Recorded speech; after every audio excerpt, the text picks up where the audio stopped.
Hello dong, para mas mabilis kong ma-memorize yung mga numbers, sinusulat ko muna siya dong sa Mongolian alphabet like this. But syempre, para as mabilis din ang aking pag-alala, mabilis maalala ba dong, kailangan mong i-transcribe dong. This is letter T, una na yan. Yung next letter na yan ay letter E. Pero ang sound niya ay E.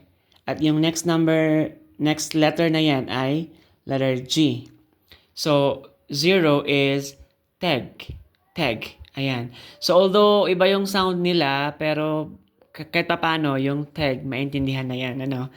Yung number 1 naman, itong parang H na yan sa Mongolian, that's letter N. Tapos, next letter is E, and then letter G. So, we have neg. 1 is neg. Neg. Yun nga, iba ang sound, pero maintindihan na yan.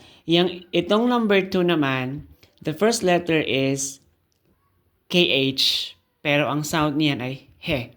He. Yung next letter ay O. Tapos, itong isa, itong parang may E, tapos may mga dot sa ibabaw.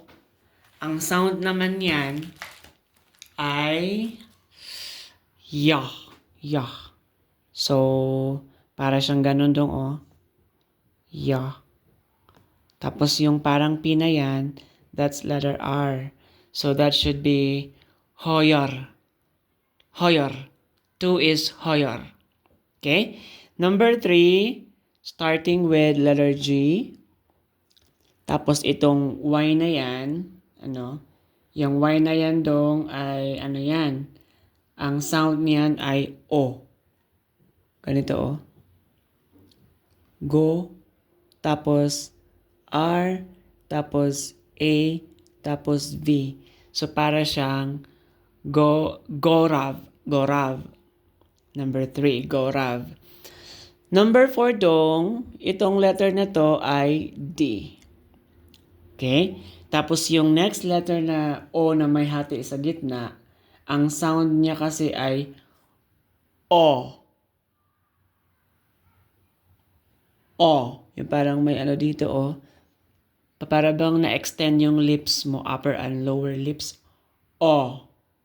Tapos R. Tapos O muli.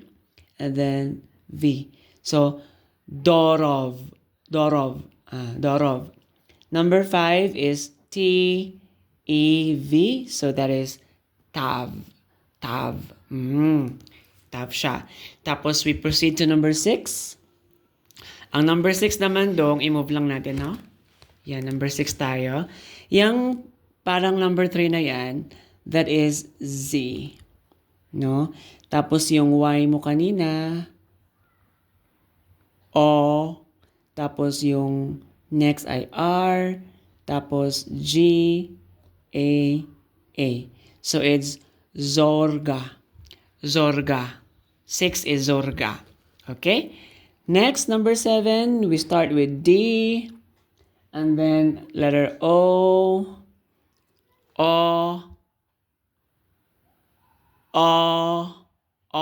ayan. Tapos itong letter na to dong, another letter siya ng L. Yan.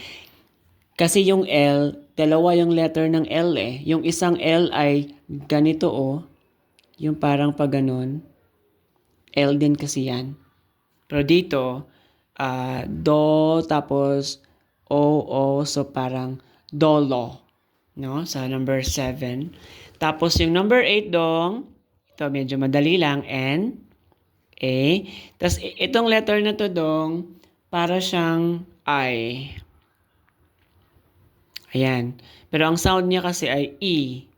Na E tapos M. So parang nine. Nine. Yan. And then number 9, we have E. Yung E na yan dong, ang sound niyan ay kakaiba. Ye. Yan. Ye. Tapos yung C na yan, S yan. So, it's like yos. Yos. Yos. Yos.